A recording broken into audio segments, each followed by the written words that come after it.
আপনি আমাকে বলেছিলেন হিজরতের রজনীতে আপনার সফর সঙ্গী হিসাবে আমি আবু বকরকে রাখবেন, তারপর থেকে আমি আবু বকর ঘুমাই না। আবার আবু বকর বলেন নবী আমার, আমি আবু বকর যদি বিছানার মধ্যে পিঠ লাগিয়ে রেখে আরাম করে ঘুমাই, আর নবীর রজনীতে আমি আবু বকরকে যদি ডাক দিয়ে একবার ডাক দিয়ে না পাই, নবী আমার আপনি কষ্ট পাবেন।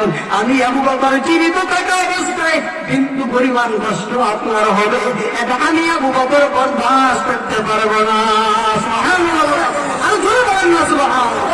শুধু তাই নয়, আমার নবী হিজরতের রজনীতে আবু বকর সিদ্দিককে নিয়ে যখন সামনের দিকে অগ্রসর হয়, একবার আবু বকর নবীর ডান দিক দিয়ে চলে, একবার নবীর বাম দিক দিয়ে চলে, একবার সামনের দিকে যায়, আবার পিছনের দিকে যায়।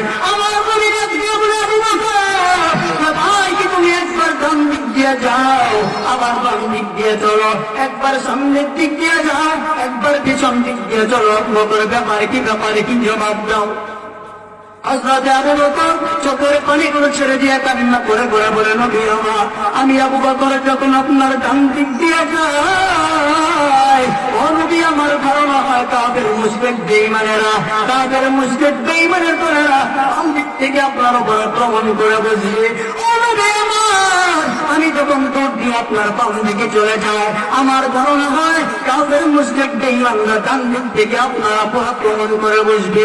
এই জন্যই নবী আমার, আমি একবার আপনার ডান দিক দিয়ে যাই, আর একবার আপনার বাম দিক দিয়ে যাই। সুবহানাল্লাহ। শুধু তাই নয়, হঠাৎ করে নবী দুই পায়ের উপর ভর করে করে সামনের দিকে আগাচ্ছেন, দুইটা বৃদ্ধাঙ্গুরের উপর ভর করে আমার নবী যখন সামনের দিকে যায়, হঠাৎ করে নবীর পা মুবারক থেকে রক্ত ঝরতেছে।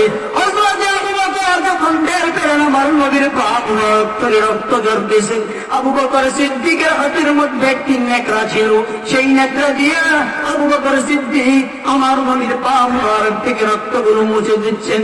আবু বকর সিদ্দিককে বলে নবী, আমি আবু বকরকে ডাক দিয়ে বলে আবু বকর, আমার জন্য এত কষ্ট তুমি কেন করতেছো?